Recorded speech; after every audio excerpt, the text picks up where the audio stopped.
بسم اللہ الرحمن الرحیم۔ محترم ناظرین السلام علیکم۔ آج کی ویڈیو میں ہم آپ کو بتائیں گے کہ بنی اسرائیل کون ہیں، کس نبی کی اولاد ہیں، اور حضرت ابراہیم علیہ السلام سے لے کر ملک اسرائیل کے وجود تک بنی اسرائیل کی 4000 سالہ تاریخ بیان کریں گے۔ حضرت ابراہیم علیہ السلام 2200 سال قبل مسیح ملک بابل یعنی عراق کے ایک قصبہ اور میں پیدا ہوئے۔ اس وقت بابل پر نمرود کی حکومت تھی۔ آپ علیہ السلام نے نمرود اور اپنی قوم کو توحید کی دعوت دی، لیکن وہ اپنی ہٹ درمی پر ڈٹے رہے۔ اپنی بت پرست قوم اور نمرود کی طرف سے انتہائی مخالفت اور مایوسی کے بعد آپ ہجرت کر کے شام چلے گئے۔ کچھ عرصہ وہاں رہنے کے بعد آپ علیہ السلام ہجرت کر کے فلسطین چلے گئے اور وہاں کے ایک علاقے ہبرون میں سکونت اختیار کی، جو یروشلم یعنی بیت المقدس کے قریب ہے اور آج کل اسے الخلیل کہا جاتا ہے۔ آپ علیہ السلام اپنی بیوی حضرت سارہ کو لے کر تبلیغ کے سلسلے میں مصر بھی گئے تھے۔ جب آپ علیہ السلام مصر پہنچے تو مصر کے بادشاہ کے سپاہی آپ کو اور حضرت سارہ کو پکڑ کر بادشاہ کے پاس لے گئے۔ بادشاہ نے جب حضرت سارہ کے حسن و جمال کو دیکھا تو غلط ارادے سے ان کی طرف ہاتھ بڑھایا۔ حضرت ابراہیم علیہ السلام نے اللہ تعالیٰ سے دعا کی کہ اے اللہ میرے حرم کی حفاظت فرما۔ اسی وقت اس بادشاہ کا ہاتھ لکڑی کی طرح خشک ہو گیا۔ اس نے حضرت ابراہیم علیہ السلام سے التجا کی کہ اپنے اللہ سے دعا کرو کہ میرا ہاتھ ٹھیک ہو جائے، میں اب یہ حرکت نہیں کروں گا۔ حضرت ابراہیم علیہ السلام نے دعا کی تو اس کا ہاتھ ٹھیک ہو گیا، لیکن اس کے بعد پھر اس نے وہی حرکت کی۔ حضرت ابراہیم علیہ السلام نے دعا کی تو اس کا ہاتھ پہلے کی طرح لکڑی کی مانند ہو گیا۔ اس نے پھر حضرت ابراہیم علیہ السلام سے درخواست کی کہ اپنے اللہ سے کہو کہ میرا ہاتھ ٹھیک کر دے۔ حضرت ابراہیم علیہ السلام نے کہا کہ میں اب اس شرط پر دعا کروں گا کہ تم دوبارہ اگر ایسی حرکت کرو گے تو میں تمہارے لیے دعا نہیں کروں گا۔ اس نے وعدہ کیا اور حضرت ابراہیم علیہ السلام نے دعا کی تو اس کا ہاتھ ٹھیک ہو گیا۔ بادشاہ حضرت ابراہیم علیہ السلام کے جلال سے مغلوب ہو گیا۔ اس نے آپ علیہ السلام اور حضرت سارہ کی بڑی عزت و تکریم کی اور کہا کہ آپ ہمارے ملک میں بے خوف و خطر رہیں، آپ کے جان و مال کی حفاظت ہماری ذمہ داری ہوگی۔ جب حضرت ابراہیم علیہ السلام نے وہاں سے جانے کا ارادہ کیا، بادشاہ نے کہا کہ میری ایک خواہش ہے، میں چاہتا ہوں کہ اپنی بیٹی کو آپ کی بیوی حضرت سارہ کو بطور کنیز عطا کر دوں۔ حضرت ابراہیم علیہ السلام نے اس کی پیشکش کو قبول کیا۔ بادشاہ کی یہ بیٹی کوئی اور نہیں بلکہ حضرت ہاجرہ تھیں، جن کو بعد میں حضرت ابراہیم علیہ السلام نے اللہ تعالیٰ کے حکم سے بیوی کا درجہ دیا، اور انہی کے بطن سے اللہ تعالیٰ نے آپ علیہ السلام کو حضرت اسماعیل علیہ السلام عطا کیے تھے۔ حضرت اسماعیل علیہ السلام کی پیدائش کے بعد حضرت سارہ کو جناب ہاجرہ سے حسد ہونے لگا اور ان کا رویہ ان کے ساتھ کافی تبدیل ہو گیا، جس کے بعد اللہ تعالیٰ کے حکم سے حضرت ابراہیم علیہ السلام اپنی بیوی حضرت ہاجرہ اور اپنے بیٹے اسماعیل علیہ السلام کو مکہ میں چھوڑ آئے اور خود واپس حضرت سارہ کے پاس آ کر رہنے لگے۔ کچھ عرصہ بعد اللہ تعالیٰ نے حضرت سارہ کے بدن سے آپ علیہ السلام کو ایک اور بیٹا عطا فرمایا جن کا نام تھا حضرت اسحاق علیہ السلام۔ جب حضرت ابراہیم علیہ السلام کے دونوں بیٹے حضرت اسحاق اور حضرت اسماعیل علیہ السلام جوان ہوئے تو آپ علیہ السلام نے شام کے علاقے میں حضرت اسحاق علیہ السلام، عرب میں حضرت اسماعیل علیہ السلام اور بحیرہ مردار کے قریب سدوم نامی بستی کے علاقے میں اپنے بھتیجے حضرت لوط علیہ السلام کو مقرر کیا تاکہ وہ ان علاقوں میں تبلیغ دین کا فریضہ انجام دیں، اور خود آپ علیہ السلام فریضہ دین کی انجام دہی کے جائزے کے لیے وقتاً فوقتاً ان علاقوں کا دورہ کیا کرتے تھے۔ روایت میں ہے کہ تمام عرب جناب اسماعیل علیہ السلام کی اولاد ہیں اور اکثر عجم جناب اسحاق علیہ السلام کی اولاد ہیں۔ حضرت اسحاق علیہ السلام کے دو بیٹے تھے، ایک کا نام عیس یا عیسو اور دوسرے حضرت یعقوب علیہ السلام تھے۔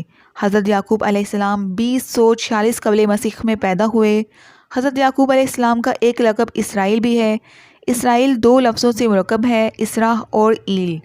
عبرانی زبان میں اسراء کے معنی ہے عبد اور ایل کے معنی ہے اللہ، تو اس طرح اسرائیل کے معنی ہوئے عبداللہ۔ حضرت یعقوب علیہ السلام کے 12 بیٹے تھے، جن میں سے ایک حضرت یوسف علیہ السلام تھے۔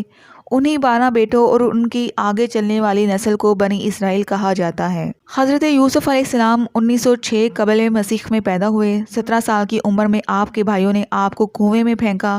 پھر مصر کے بازار میں بکنے کے بعد آپ زلیخا کے گھر پہنچے اور 4 سال وہاں رہنے کے بعد 9 سال قید میں گزارے، اور پھر فرمانروائے مصر نے آپ کو اپنا وزیر بنا لیا۔ جناب یعقوب علیہ السلام اپنی اولاد سمیت اپنے اصلی وطن فلسطین و شام سے ہجرت کر کے اپنے فرزند یوسف علیہ السلام کے پاس مصر میں تشریف لے گئے۔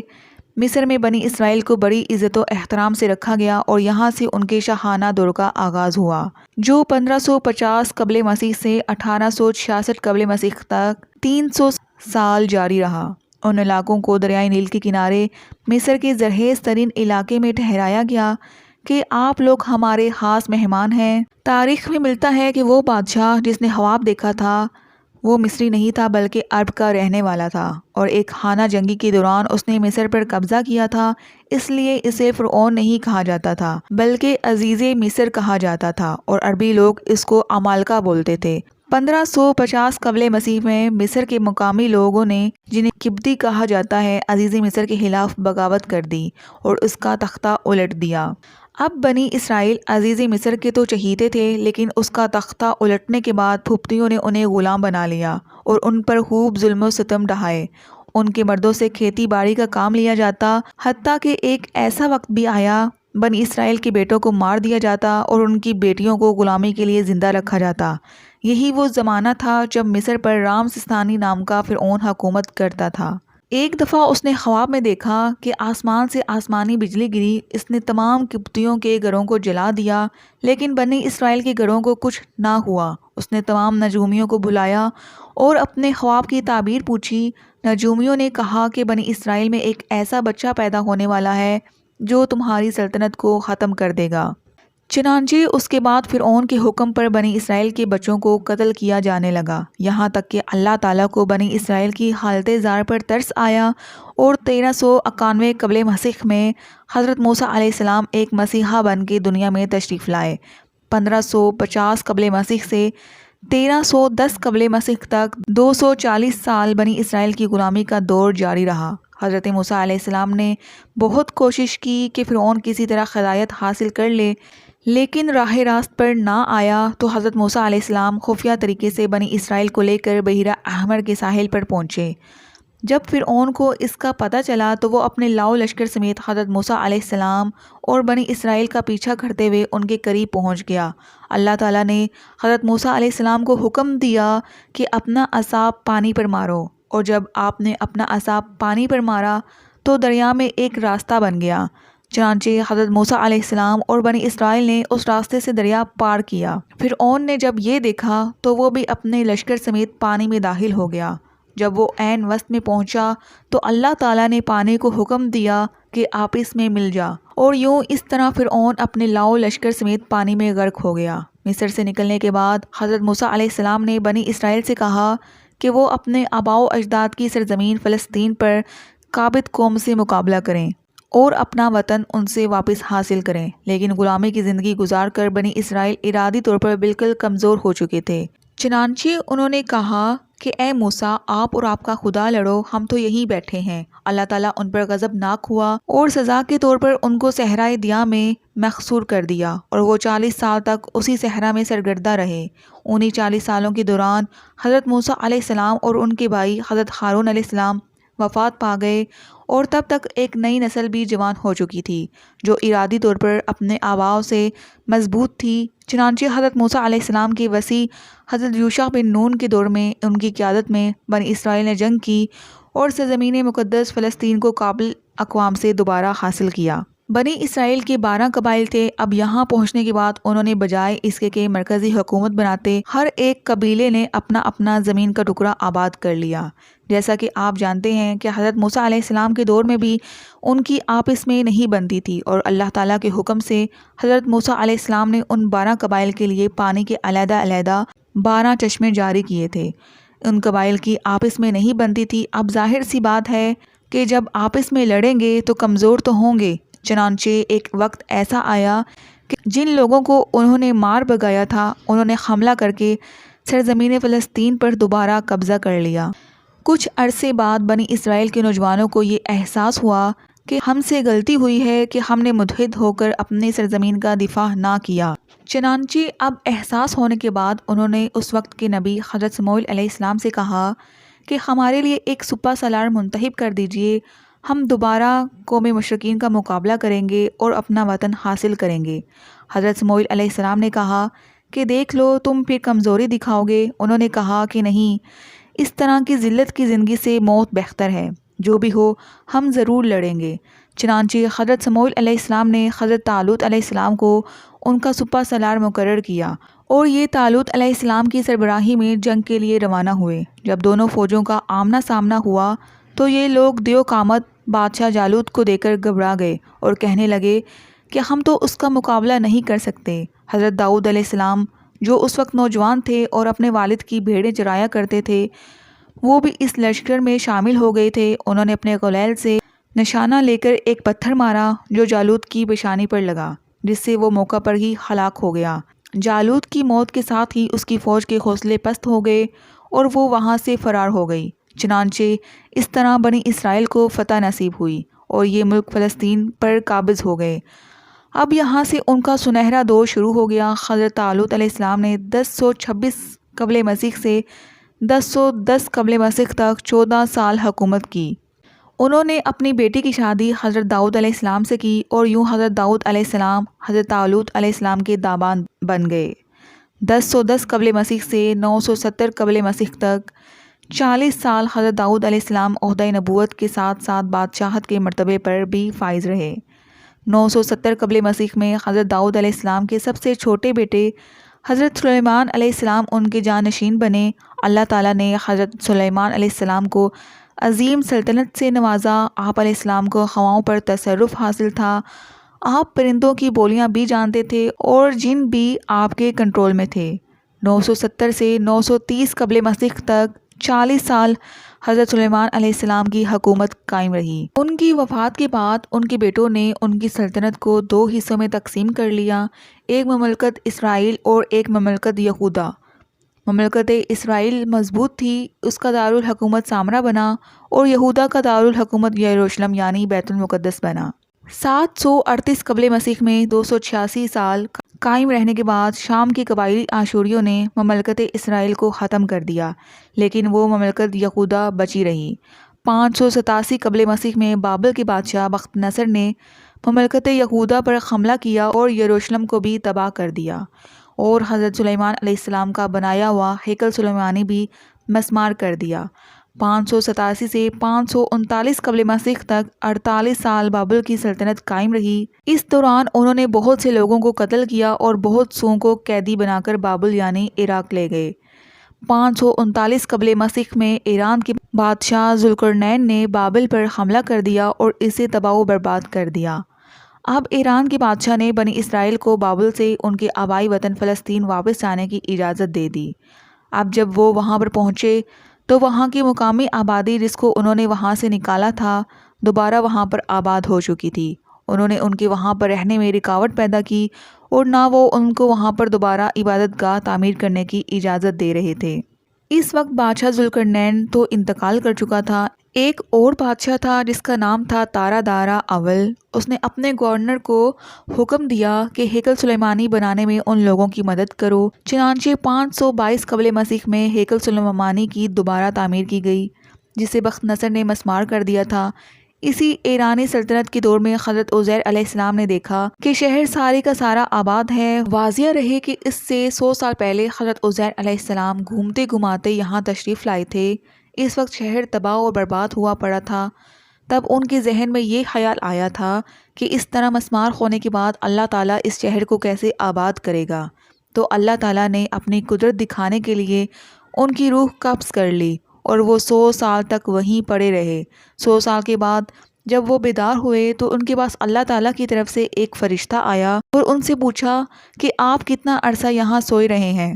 حضرت عزیر علیہ السلام نے کہا کہ 1 دن یا اس سے بھی کم۔ اس فرشتے نے کہا کہ آپ اپنے کھانے کی طرف دیکھیے کہ وہ بالکل تر و تازہ ہے، اور دوسری طرف اپنے گدھے کو دیکھیے کہ اس کی ہڈیاں بھی بوسیدہ ہو چکی ہیں۔ آپ دیکھیے گا کہ اللہ ان بوسیدہ ہڈیوں سے کس طرح دوبارہ جاندار کو پیدا کرتا ہے۔ دیکھتے ہی دیکھتے وہ گدھا دوبارہ زندہ ہو گیا اور چلنے لگا۔ اللہ تعالیٰ کی طرف سے یہ نشانی دیکھنے کے بعد ایک تازہ ایمان کے ساتھ آپ اپنی قوم کی ہدایت میں مصروف ہو گئے۔ انہوں نے تبلیغ دین کے سلسلے میں اپنی قوم میں اتنی محنت کی کہ یہودیوں کے ایک طبقے نے تو ان کو خدا کہنا شروع کر دیا تھا۔ 539 سے 334 قبل مسیح تک 205 سال بیت المقدس پر ایرانی سلطنت قائم رہی، اور 334 میں سکندر اعظم نے حملہ کر کے ایرانی سلطنت کا خاتمہ کر دیا۔ سکندر اعظم کی وفات کے بعد دوسرے یونانیوں نے اس سلطنت کو قائم رکھا، یہاں تک کہ 334 قبل مسیح سے 141 قبل مسیح تک 193 سال یونانی سلطنت قائم رہی۔ یونانی اس بات پر تلے ہوئے تھے کہ ہم اس علاقے سے یہودیوں کا خاتمہ کر کے رہیں گے، لیکن 141 قبل مسیح میں یہاں پر ایک اصلاحی تحریک اٹھی جس کا نام تھا مقامی تحریک۔ انہوں نے یونانیوں کو شکست دے کر یہاں پر ایک بڑی مملکت قائم کی۔ یہ مملکت حضرت سلیمان علیہ السلام کی مملکت سے بھی بڑی تھی، یعنی جن علاقوں کو حضرت سلیمان علیہ السلام فتح نہیں کر پائے تھے ان کو بھی ان لوگوں نے فتح کر لیا۔ اس سلطنت کو کہا گیا مقابی سلطنت، اور یہ 141 سے 78 قبل مسیح تک 63 سال قائم رہی۔ اب پھر ہوا یہ کہ بنی اسرائیل کے 12 قبائل نے آپس میں لڑنا شروع کر دیا، اور ان 12 قبائل میں سے ایک قبیلے نے رومی سلطنت کے بادشاہ پومپی کو کہا کہ آپ یہاں آئیے اور اس سرزمین پر قبضہ کر لیجئے۔ پومپی نے حملہ کر کے یہاں پر قبضہ کر لیا اور رومی سلطنت قائم کر دی۔ اب اس کا طریقہ حکومت یہ تھا کہ یہودیوں میں سے کسی طاقتور فرد کو حکومت پر کھڑا کر دیتا تھا اور کہتا تھا کہ ہمیں ٹیکس دیتے رہو اور ہمارے نمائندے بن کے حکومت کرتے رہو۔ اس طرح یہاں پہ حکومت تو یہودی کر رہے تھے، لیکن لا اینڈ آرڈر رومیوں کا چلتا تھا۔ یہ سلسلہ 63 قبل مسیح سے 70 عیسوی تک 133 سال چلتا رہا۔ 133 سال بعد یہودی نوجوان میں ایک کھلبلی مچ گئی کہ ہم رومیوں کو کیوں ٹیکس ادا کریں۔ چنانچہ انہوں نے سوچا کہ ہم بغاوت کر کے سلیمانی سلطنت اور مقابی سلطنت کی طرح دوبارہ اپنی سلطنت قائم کریں گے۔ رومی بادشاہ نے رومن ٹائٹس نامی ایک جنرل کو ان کے مقابلے کے لیے بھیجا، جس نے آ کے اس پورے شہر کو ہی تہو بالا کر دیا۔ اس نے دوبارہ دارا اول کے دور میں جو ہیکل سلیمانی تعمیر ہوا تھا اس کا زمین بوس کر دیا۔ صرف ایک دیوار باقی بچی جسے ویسٹرن وال یا دیوار گریا کہتے ہیں، باقی سارا مسمار ہو گیا۔ صرف اتنا ہی نہیں بلکہ اس نے تمام یہودیوں کو وہاں سے نکال دیا۔ یہیں سے ان کا دور انتشار شروع ہوا اور یہ پوری دنیا میں منتشر ہو گئے۔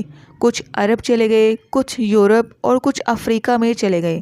70 عیسوی سے 1917 عیسوی تک یہ یوں ہی در بدر بھٹکتے رہے، اور 1917 میں جا کر 1847 سال بعد ان کو واپسی کا موقع ملا۔ اب جس وقت رومن امپائر چل رہی تھی، اسی دوران 320 قبل مسیح میں رومن بادشاہ امپیریل کانسٹینٹائن عیسائی ہو گیا۔ اس کو کسی نے کہا کہ اگر سلیب اٹھا کر جنگ کرو گے تو جیت جاؤ گے۔ چنانچہ اس نے ایسا ہی کیا اور اسے فتح نصیب ہوئی۔ اس نے سوچا کہ سب سے بہترین مذہب یہی ہے، اسی لیے اس نے عیسائیت کو قبول کر لیا۔ عیسائیت قبول کرنے کے بعد اس نے اعلان کیا کہ ہماری سلطنت کا قومی مذہب عیسائیت ہوگا۔ اب عیسائیت اور یہودیت میں تو زمین آسمان کا فرق ہے۔ عیسائی حضرت عیسیٰ علیہ السلام کو اللہ کا بیٹا مانتے ہیں اور یہودی انہیں انسان کا بیٹا مانتے ہیں۔ اور دوسرا، جو 30 عیسوی میں حضرت عیسیٰ علیہ السلام کو صلیب پر چڑھایا گیا تھا، وہ بھی رومن امپائر نے یہودیوں کے کہنے پر کیا تھا۔ اللہ تعالیٰ نے حضرت عیسیٰ علیہ السلام کو زندہ آسمان پر اٹھا لیا تھا اور ان کی جگہ اس شخص کو صلیب پر چڑھا دیا گیا تھا جس نے ان کی مخبری کی تھی، اور اس کی شکل حضرت عیسیٰ علیہ السلام سے ملتی تھی۔ یہ شخص حضرت عیسیٰ علیہ السلام کے خواریوں میں سے تھا اور تھوڑی سی رقم کے لالچ میں آ کر اس نے حضرت عیسیٰ علیہ السلام کی مخبری کر دی تھی کہ وہ کہاں پہ موجود ہیں۔ اس طرح یہودیوں نے ان کو پکڑ کر انہیں صلیب پر چڑھانے کی کوشش کی تھی۔ اب یہاں یہ معاملہ الٹ ہو گیا۔ پوری رومن امپائر چونکہ عیسائیت کی پیروکار ہے، اس لیے عیسائی اکثریت جبکہ یہودی اقلیت میں آ گئے۔ چنانچہ عیسائیوں نے یہودیوں کو چن چن کے مارنا شروع کر دیا۔ اب یہاں پہ تو یہودیوں کو مار پڑ ہی رہی تھی، لیکن پوری دنیا میں چونکہ رومی سلطنت تھی، اس لیے دنیا میں جہاں بھی یہودی نظر آتا اس کو وہاں پر مارنا اور ستانا شروع کر دیتے۔ وقت گزرتا گیا اور 571 عیسوی میں ہمارے آخری نبی حضرت محمد صلی اللہ علیہ وآلہ وسلم دنیا میں تشریف لائے، اور 610 عیسوی میں انہوں نے نبوت کا اعلان کیا۔ اس کے 5 سال بعد 615 عیسوی میں ایران کے بادشاہ خسرو پرویز نے حملہ کر کے یروشلم پر قبضہ کر لیا اور مجوسی سلطنت قائم کر لی، جو کہ 615 سے 624 تک 9 سال جاری رہی۔ رومی سلطنت کے خاتمے پر مکہ کے بت پرست بہت خوش تھے، کیونکہ وہ بھی غیر اللہ یعنی بتوں کی پوجا کرتے تھے، اور ایران کی مجوسی بھی غیر اللہ یعنی آگ کی پوجا کرتے تھے، جبکہ مسلمان ناخوش تھے، کیونکہ یہ بھی اللہ اور رسول کو ماننے والے تھے، اور عیسائی بھی اللہ اور رسول کو ماننے والے تھے۔ صرف 9 سال بعد 624 عیسوی میں رومیوں نے حملہ کر کے مجوسی سلطنت کا خاتمہ کر لیا اور رومی سلطنت دوبارہ قائم کر لی، جو کہ 624 سے 637 عیسوی تک 13 سال جاری رہی۔ دوسری طرف جزیرہ نمائے عرب میں، جیسا کہ پہلے ذکر ہوا کہ 571 عیسوی میں رسول اکرم صلی اللہ علیہ وآلہ وسلم دنیا میں تشریف لائے، 610 عیسوی میں نبوت کا اعلان کیا، 622 میں ہجرت کر کے مدینہ چلے گئے، اور 632 عیسوی میں پورے جزیرہ نمائے عرب میں اسلام کو غالب کرنے کے بعد دنیا سے رخصت ہو گئے۔ اس کے بعد حضرت ابو بکر رضی اللہ عنہ خلیفہ بنے، اور انہوں نے اپنی خلافت کے آخری سال میں دمشق کی طرف فوج روانہ کی، اور جنگ یرموک ابھی شروع ہوئی تھی کہ ان کا انتقال ہو گیا۔ پھر حضرت عمر رضی اللہ تعالی عنہ خلیفہ بنے۔ 634 عیسوی میں انہوں نے مہم جوئی کا آغاز کیا، اور 637 عیسوی میں ایک معاہدے کے تحت بیت المقدس ان کے قبضے میں آ گیا۔ وہ معاہدہ یہ تھا کہ وہاں کے عیسائیوں نے کہا کہ اگر آپ ہماری جان و مال اور عزت و آبرو کو امان دیں گے تو ہم بیت المقدس آپ کے حوالے کر دیتے ہیں، کیونکہ ہماری کتاب میں لکھا ہوا تھا کہ ایک درویش بادشاہ کے ذریعے یہ شہر فتح ہوگا۔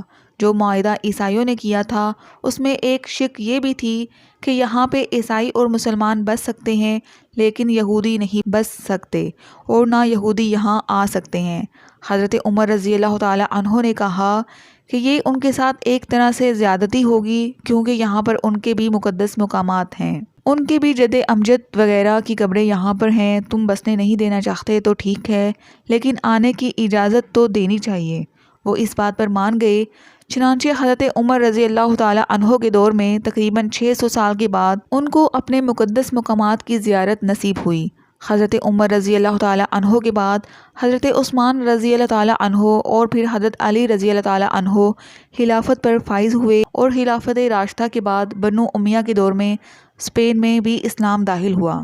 وہاں پر بھی عیسائی لوگ یہودیوں کو بہت مارتے تھے۔ یہودیوں نے راستوں کی رہنمائی میں مسلمانوں کی مدد کی، اور مسلمان فتوحات کرتے چلے گئے، تو وہاں پر یہودیوں اور مسلمانوں میں دوستی ہو گئی۔ مسلمانوں نے سوچا کہ ان لوگوں نے ہمارے ساتھ تعاون کیا ہے، چنانچہ مسلمانوں نے ان کو نوازا اور ان کو عزت و احترام سے رکھا۔ 637 عیسوی سے 1099 عیسوی تک 462 سال کے عرصے میں یہ شہر مسلمانوں کے قبضے میں رہا، جس میں خلافت راشدہ بھی شامل ہے، اور بنو امیہ، بنو عباس اور فاطمی سلطنت بھی شامل ہے۔ 1099 عیسوی میں یہ شہر صلیبی حکومت کے قبضے میں آ گیا۔ عیسائیوں نے جو جنگیں لڑی ہیں، خاص طور پر بیت المقدس پر قبضہ کرنے کے لیے، انہیں صلیبی جنگیں کہا جاتا ہے۔ 1099 سے 1187 عیسوی تک 88 سال بیت المقدس صلیبی حکومت کے قبضے میں رہا۔ عیسائیوں نے نہ صرف بیت المقدس پر قبضہ کیا، بلکہ اسپین سے بھی مسلمانوں کو مار بھگایا۔ اسپین میں انہوں نے مسلمانوں کو بھی مارا اور یہودیوں کو بھی۔ یہودی جان بچانے کے لیے بھاگ کر چلے گئے عثمانی خلافت کے پاس، جو 1300 عیسوی میں قائم ہوئی تھی۔